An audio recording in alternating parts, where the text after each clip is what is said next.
صباح الخير يا خالة بهاني. يسعد صباحك يا زاهي. ما عندكيش غير الطماطم المفعصة دي يا خالي؟ دي مفعصة يا زاهي برضو؟ دي حمرا وزي الفل، سلامة شوفك. هي زي الفل عشان من ايديك الحلوين بس. خدي اهدوا 7 صاغ. هتشيلي الحمل ده ب7 صاغ يا زاهي؟ وده حمل برضه يا بهاني، دي المشنة ما فيهاش 5 6 طماطمات عدلين. دول بريال يا زاهي. مانيش دافعة غير باريزي، حياة النبي ما انا دافعة غيرهم. الله، انت دايما شاطرة كده. هتشطر عليك انت يا بهاني.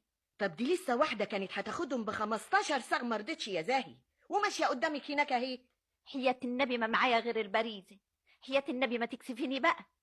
هما كمان ما يستاهلوش غير كده، داني بس واخداهم من وشك السمح وايديك المبروكه. هقولك ايه يا زاهي، خديهم. ياخد عدوينك يا اختي. وانتي ازيك يا بهاني؟ وزي العيال بخير؟ والله ما بشوفهم يا زاهي. يا اختي مادام كويسين احنا مش عايزين غير كده. البريزه اهي. ما فلوس معاكي كتير اهي، انت مش بتقولي معكيش غير البريزة يا زاهي؟ مش بتوعي، حياة النبي ما بتوعي، حتى شايفه حطاهم على جنب اهو. امانه يا اختي. منك انتي.